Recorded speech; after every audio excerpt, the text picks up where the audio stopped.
આપણે શેણા લીધા છે, તો શેણાને આપણે પલાળી દીધા હતા, તો આખી રાત એને પલળવા દીધા છે ને પછી આપણે એને કોરા કરી લીધા છે. તો જો તમે આ રીતે હાવ કોરા છે.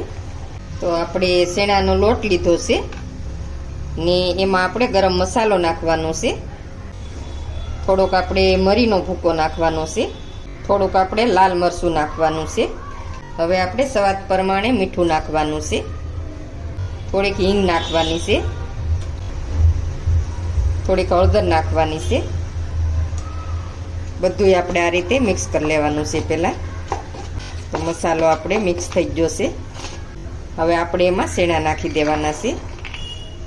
તો શેણાને આપણે આ રીતે મિક્સ કરી દેવાના છે લોટમાં. શેણા આપણે મિક્સ થઈ ગયા છે બધાય લોટમાં આ રીતે સરસ મજાના.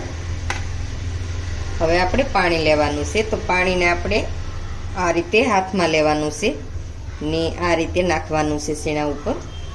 તો થોડું થોડું આપણે પાણી આ રીતે નાખતું જવાનું છે ને શેણા આપણે આ રીતે મિક્સ કરતા જવાના છે.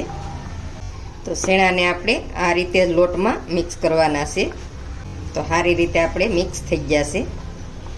તો તમારે જેવા તીખા બનાવવા હોય એ પ્રમાણે તમારે મરચું મરીનો પાવડર નાખવાનું. તો આ રીતે આપણે મિક્સ કરી લેવાના છે.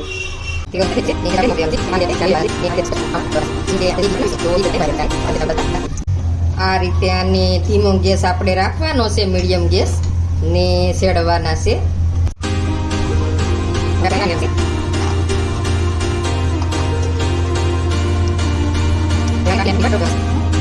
શેણા આપણે બનીને તૈયાર થઈ ગયા છે. જો તમે બહુ સરસ સડી ગયા છે.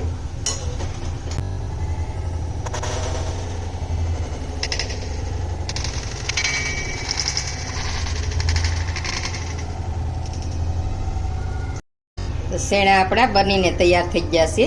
તો આને તમે સિંગ ભજીયા ખાઓ એ રીતે તમે ખાઈ શકો ને આમાં તમારે ચાટ મસાલો નાખવો હોય તોય નાખી શકો ને લીંબુ ટમેટા અને કાંદા નાખવા હોય તોય નાખી શકો. તો ગમે એ રીતે આને ખાઈ શકો.